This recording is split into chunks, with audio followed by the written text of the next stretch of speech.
Hey, I'm Pastor Bryan. This is Pastor Robbie. We are continuing in our discussion of Worship Matters by Bob Kauflin. And today, Robbie, we're in chapter 4. Yep. Now, hey, I want to open with something. I'm going to read something from the illustration that Kauflin starts with, and I want you to respond to it. Okay. It's on page 33, and it says, "Every week, Joe fumbles through chords, misses cues, and forgets words. When others suggest he could grow in his ability, Joe shakes his head and smiles. He's sure worship is about the heart, not trying to play everything perfectly. He thinks loving God and knowing Him through His Word are all he needs." Is there truth in this? Is there what's going on here? So those are two very good things. Yes, loving God and knowing Him through His Word. But if we were to continue on, the next sentence says the congregation wouldn't agree. Right. They think Joe needs skill, and their worship of God is being hindered by Joe's lack of it. So in his effort to help the congregation and his desire to worship just through the heart, he's actually causing the entire congregation to be distracted. Distracted. Okay, well, speaking to that, why is this so important? Well, first of all, let's go to the first part of this. Let's not overlook that we do need to know God through His Word, and we do need to have heart. Can we address that first? Yes, yeah. But then there's a pretty serious issue at hand here, and that is loving God with our skill. Yes. Loving God with everything that we have, and working and growing and improving it. But before we get there, is the heart important? Is knowing God important? You want to speak into that real quick? Yes. No, it is not. No, I'm just kidding. No, if you don't have the heart, if you don't love the Lord, you seek Him in His Word, I mean, you're not going to be fit to be able to lead in any shape, like capacity. And so it's kind of a moot point to even worry about the skill. But Joe's taking that to be the only point. Right. Which is problematic too. So, and I say it here with our team all the time. Hey, we want to see people loving the Lord and leading others and doing the same. We want to see the person preaching is a man who's in love with God, proclaiming it. The person who's leading the worship, and that doesn't just include the worship leader person, but everybody playing and doing the work, are people who are loving the Lord and helping others to love the Lord by providing a service as an act of worship, but also a service so that others can worship. So they have to think about things slightly differently while they're loving the Lord. I can be a participant and not have to think about the chord change that's coming up. But the people who are leading me in it do. Is that fair? That's fair. All right, so let's talk about fair. Let's talk about what's happening for those who are actually serving in this way, leading others. Where do you want to go in this chapter? Yeah, well, I mean, even just if we were to, like, the next page over, Kauflin hits on different things. He ends, I like how he ties it back, worship matters, but he also says skill matters to God. It should matter to us too.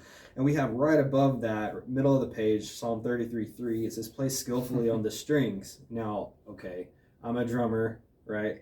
It doesn't say play skillfully on the drums, therefore I'm exempt. It's the principle, man. It's all the way across the, No, so we can't use that as an excuse. And hey, skill does matter. This applies even to, say, preaching. It's not just a musical issue. I've just finished reading John Baradas, the father of expository preaching, excuse me. Which was Spurgeon's guy, right? Spurgeon said he was the best preacher of his day. Of Spurgeon's day. Okay. Now, there's all kinds of discussion, but here's the interesting thing about this. I've been preaching for 12 years, a little more, and I have a doctorate, and I'm still picking up abilities and things to sharpen the skill in handling God's Word better for the sake of the congregation. And I think a congregation would appreciate that. Because if you took my first sermon and you took today, there's a drastic difference. And if I were to say, well, it's just my heart, man, whatever.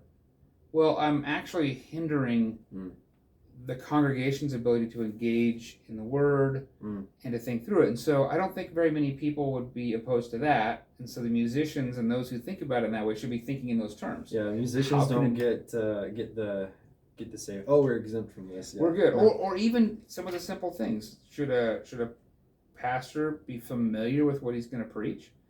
Should I be looking at the text ahead of time? Should I be doing the work? I put about 12 hours a week into every sermon. Sometimes I wish it could be more. Sometimes it needs to be more. I'm sure the congregation would feel. But there's a sense of that's an effort to it.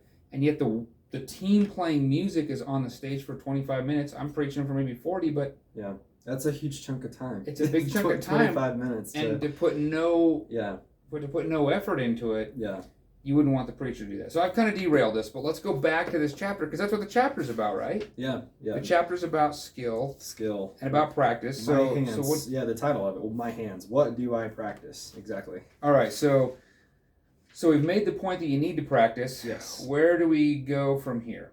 What do you have that you'd like to highlight from the chapter? Another quick note.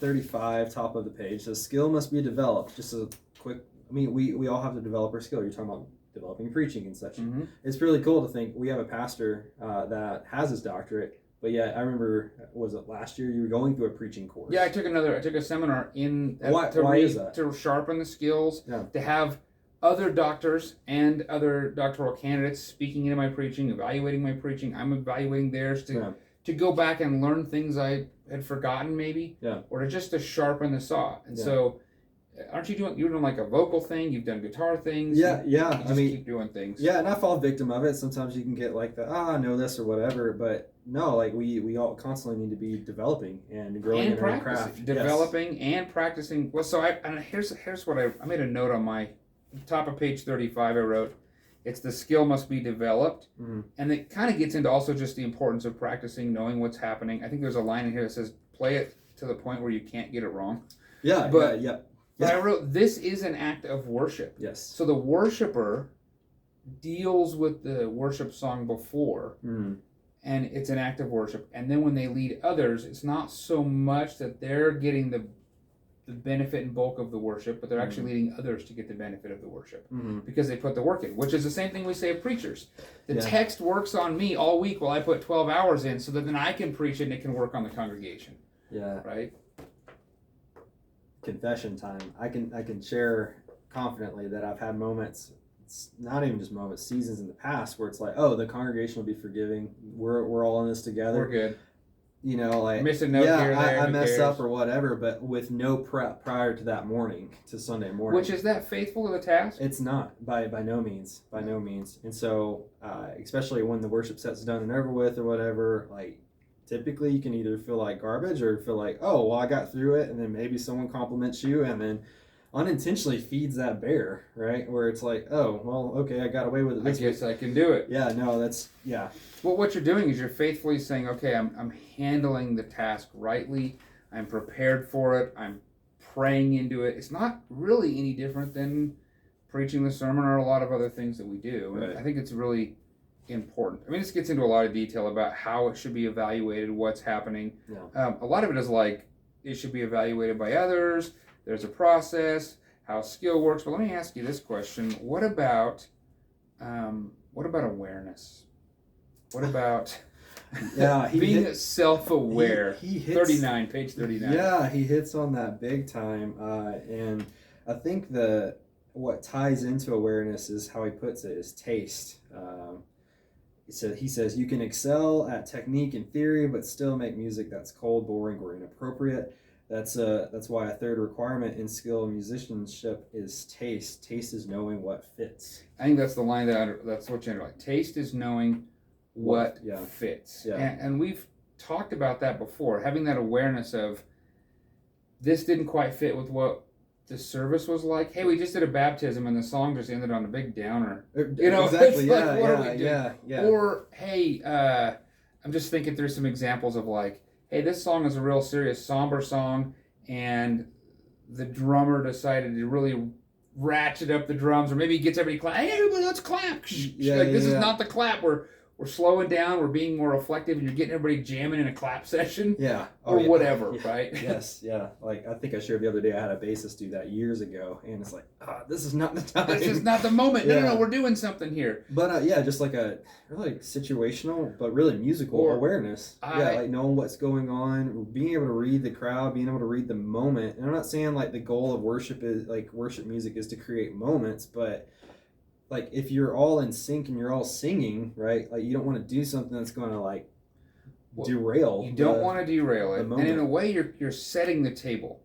For the worship. Yeah. I think about that in the preaching sometimes. I don't want to open with the wrong thing, or let's say you're at the place the band is playing, and you're at the place where you're singing about the the death of Jesus Christ in the verse, and you look over and the guy playing the guitar, ukulele, or keys, or whatever, just smiling and looking like, It's like, what are you doing? Yeah. I mean, like, this is a more of a Yeah. somber moment. You Yeah. can't.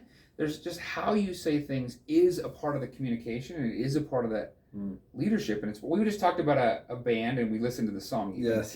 Yeah. Of a band that plays the joy. I've got the joy. I've got the joy. Yeah. In a minor key, in the most depressing way. Yeah. So the words do not match. No. At all. Maybe it would be applicable to Job. I don't know. It's just yeah. But the point is, what fits here? How does it fit? Yeah. Does that the way you're playing right now fit? And sometimes less is more. He says that less. Sometimes just dropping out. Yeah, like right before it. Dropping out and not being the musician actually helps enhance. Rather than playing every note and everything that's there. I worked in fast food, and there was, we'd make biscuits in the morning, and they would talk about, in making biscuits or whatever, flour was a tool, not an ingredient. Like, it's not something that you just constantly pour in. And so, like, really with music, being musically aware and such, you have all these different, whether it's instruments, voices, just high points in the song, etc. You're bringing all these ingredients to the table and trying to make them as cohesive as possible, making some kind of a cake, right? You want it to be this like gorgeous, beautiful cake if you can. And yeah, less is more. And so maybe it's like, okay, we can use less acoustic guitar here, or maybe we can use less drums here. No, here's a build. We've got it. All right, let's push this, go. But different pieces are going to be there to enhance, and if we overdo it, we detract. Yes. All that comes to mind is cowbell going nonstop. Like, okay, that's, that's funny, but not helpful. Or the triangle, right? The kid in the orchestra, the person in the orchestra playing these couple of instruments here and there. They really help when they need to help. But if you played them all the time, or you feel like, oh, this needs to be center, or hey, the sound mix, I need to be louder. I need to be more central, when in fact you're actually trying to enhance the worship. Yeah. And you need to think with that taste, which requires a developed practice and a skill.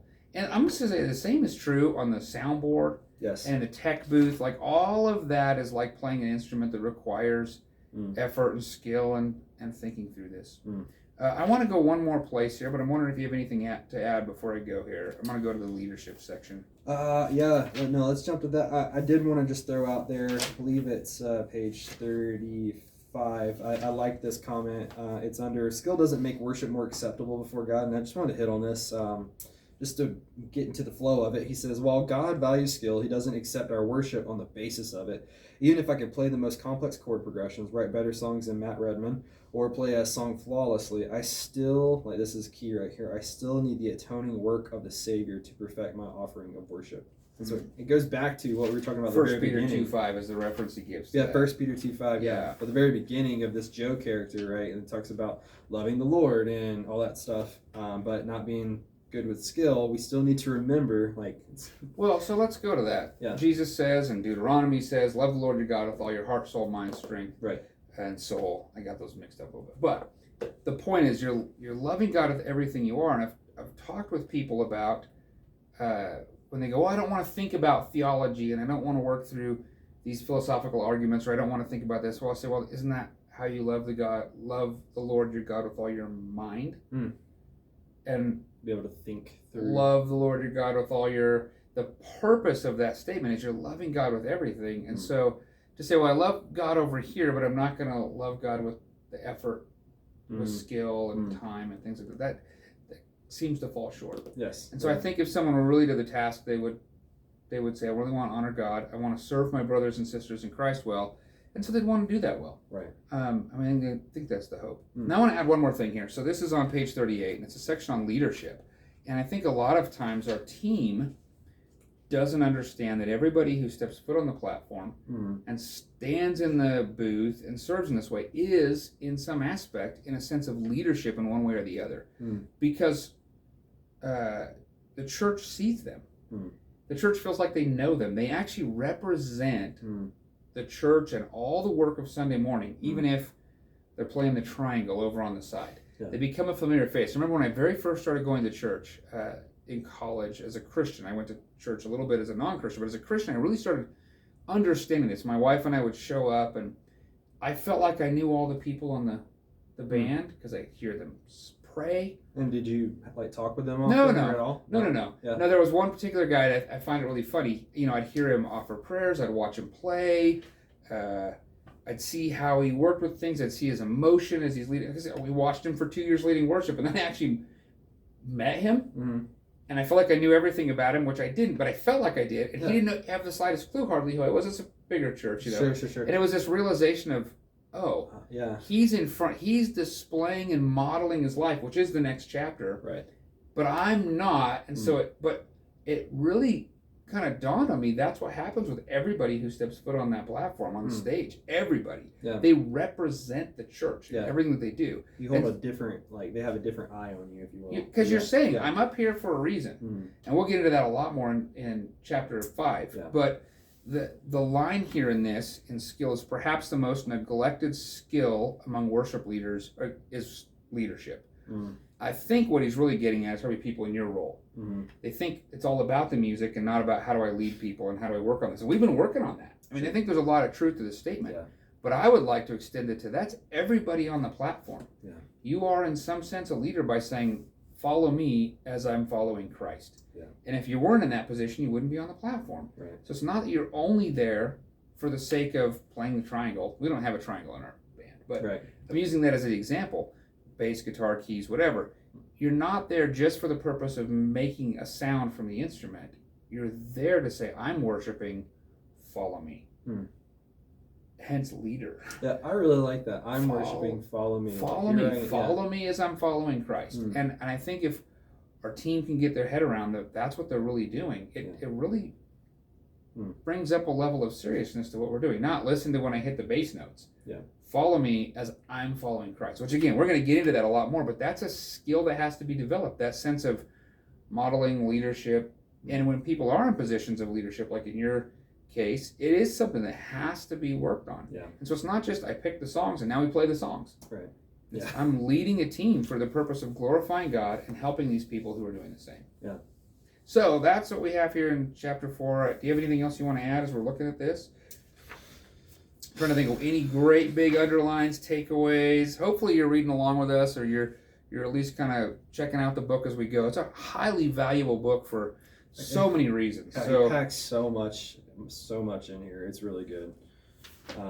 I guess I'll just end on the very last little, not pericope, I guess. Last little I'm not going to read the entire thing, but it says, even more importantly, I pray that each of us will never substitute talent, gifting, ability, or skill for what God is really after. And he goes on to say, what he's really after is genuine worship that affects our entire lives. And that's why we're doing this. That's why we're doing That's what it's all about. Hey, thanks for joining us as we just talked about the book. The book is called Worship Matters by Bob Kauflin, Leading Others to Encounter the Greatness of God. It's published by Crossway. I hope these videos have been helpful.